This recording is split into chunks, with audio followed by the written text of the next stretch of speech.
Hili eneo mnalofanya uchimbaji tayari lina mtu mwenye leseni, mnafahamu hilo?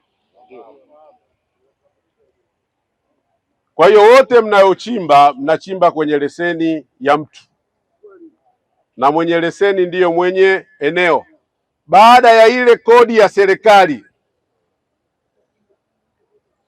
lazima muwe na makubaliano na mtu mwenye leseni, ambapo mwenye leseni tumemwelekeza kwamba umati huu wa watu 2000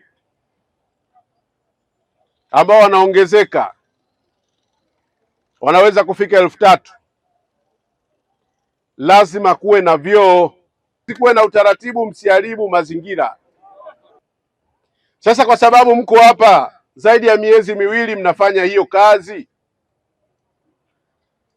mna wajibu wa kulipa kodi,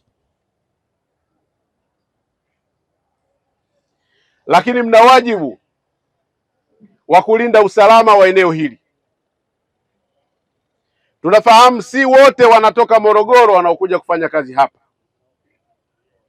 wengine wametoka mikoa mbalimbali kuja kutafuta maisha hapa.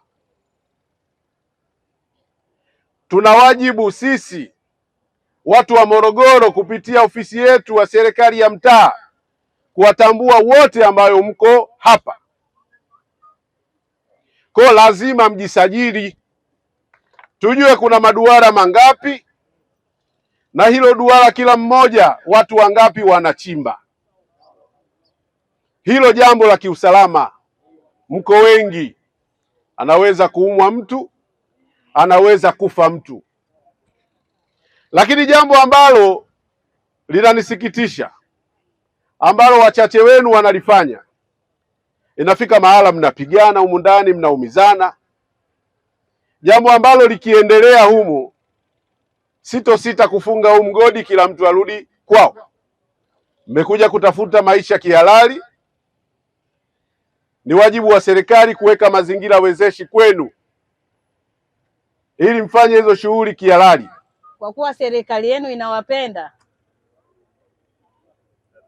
na inajua kwamba vijana wanajitafutia ajira, kwa hiyo tutaweka mazingira mazuri ili muweze kufanya kazi kwa kufuata sheria, taratibu, kanuni na miongozo iliyopo kwa mujibu wa sheria za madini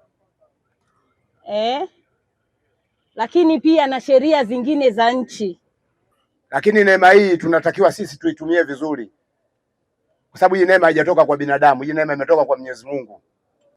Sheria zipo, taratibu zipo, haki zipo.